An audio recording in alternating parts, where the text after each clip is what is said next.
कांग्रेस के राष्ट्रीय महासचिव सचिन पायलट मंगलवार को विधानसभा अध्यक्ष वासुदेव देवनानी की पत्नी के निधन पर शोक व्यक्त करने के लिए अजमेर पहुंचे।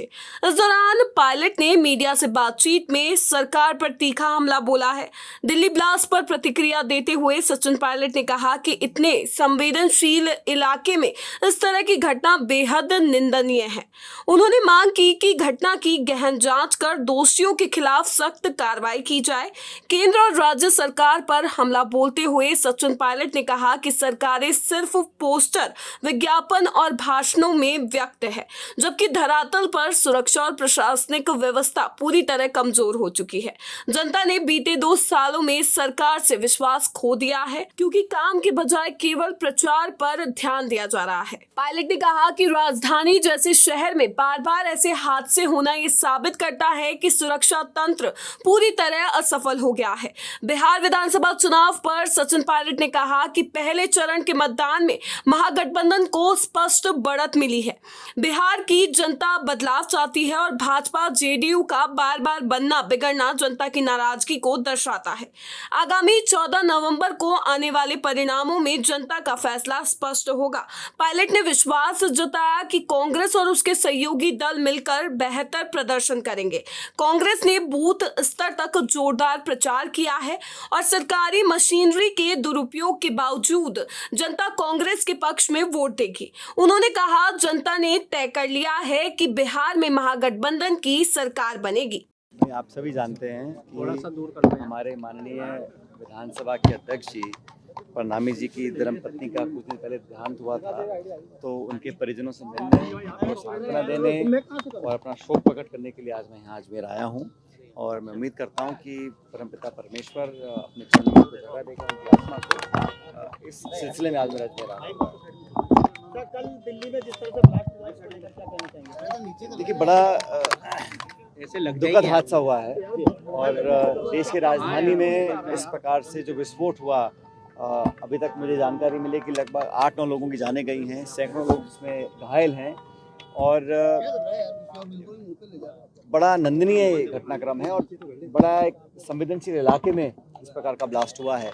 तो इसकी तो बहुत गंभीरता से तफ्तीश होनी चाहिए और जो भी इसके पीछे है, कोई व्यक्ति या संगठन जो भी है, उस पर सख्त कार्रवाई करने का काम सरकार को करना चाहिए। और लॉ एंड ऑर्डर देश की राजधानी में अगर इस प्रकार खराब होता है तो बहुत चिंता का विषय है। मैं उम्मीद करता हूं कि जो घायल हैं वो जल्द स्वस्थ हो जाएं और बहुत जल्द एजेंसियां, पुलिस, गृह मंत्रालय और सरकार उन लोगों तक पहुंच सकें जिन्होंने इस इतने बड़े विस्फोट को अंजाम दिया है। सर, आज इंदौर बिहार में चुनाव है। देखिए, एसआईआर का जहाँ तक मसला है, ये समूचा विपक्ष, इंडिया अलायंस के तमाम जो हमारे गठबंधन के साथी हैं, कांग्रेस पार्टी के नेता प्रतिपक्ष राहुल गांधी जी, हम सब कई बार कह चुके हैं कि देश में या प्रदेश में जब भी एसआईआर हो, वो पारदर्शी तरीके से हो, जल्दबाजी में ना हो, दबाव में ना हो। जो वोट के अधिकार से वंचित अगर कोई रह जाता है तो वो सीधा सीधा लोकतंत्र पर आक्रमण है। हम चाहते हैं जो नागरिक है और जो वोट देने का अधिकार रखता है, उसका वोटों से नाम, लिस्ट से नाम ना कटे। वोटर लिस्ट पार्टी से शेयर किए जाने चाहिए और जो कागज पत्री प्रमाण जो भी चाहिए निर्वाचन आयोग को, वो समय सीमा इतनी रखें ताकि पर्याप्त समय में लोग अपना साबित कर पाएँ कि वो उस वोटर लिस्ट में हैं। जैसा बिहार में सूचना मिली है, लाखों लोगों के नाम काटे गए हैं, एक मकान में 150, 200, 250 लोगों के नाम जोड़े गए हैं। जो लोग जिंदा हैं उनको मृत दिखाया गया है और मरे हुए लोगों के नाम जोड़े गए। तो ये सारी जो बातें हैं इस दिशा की तरफ संकेत करती हैं कि एसआईआर के बहाने कोई पॉलिटिकल एजेंडा निर्वाचन आयोग अपना साधे ना।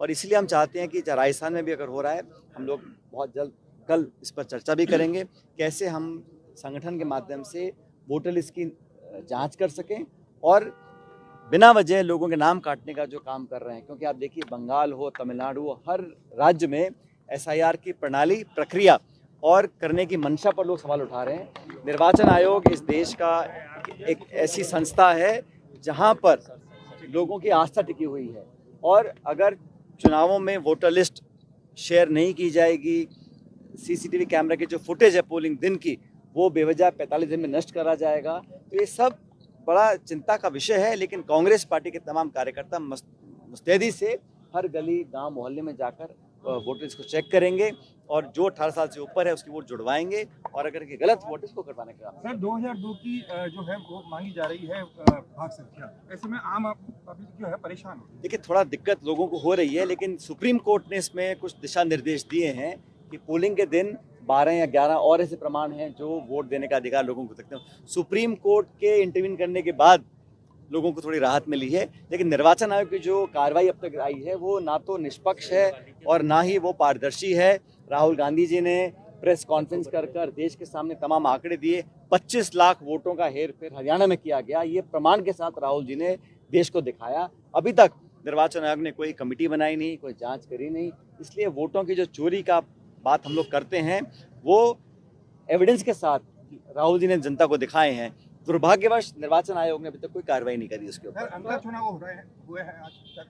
मैं चाहता हूं कि अच्छे शांतिप्रिय माहौल में ये चुनाव संपन्न हो, और ये चुनाव क्यों हो रहे हम अच्छी तरह जानते हैं। भाजपा के विधायक को न्यायालय ने अयोग्य घोषित किया, इसी वजह से चुनाव वहाँ पर हो रहा है। लेकिन हमारा कैंपेन, हमारे पूरे प्रयास पूरी पार्टी के बहुत अच्छे रहे। मैं खुद अंता में गया हूँ, हमने प्रचार भी किया है और मुझे पूरा विश्वास है कि हमारी पार्टी को वहाँ विजय मिलेगी। सर राजस्थान में वन स्टेट वन इलेक्शन होने जा रहे हैं, क्या कहना है? इस पर अभी कोई चर्चाएं हो रही हैं, लेकिन अभी तक इस पर कोई आधिकारिक कोई लोगों ने टिप्पणी नहीं करी है। लेकिन सरकार जो भी करती है मुझे लगता है कि जनता और पॉलिटिकल पार्टीज को कॉन्फिडेंस में लेके करना चाहिए। सभी जगह विस्तार हुआ है मंत्रिमंडल का, राजस्थान में विस्तार नहीं हो पा रहा है। यहाँ तो पता ही नहीं चल रहा ना हो क्या रहा है।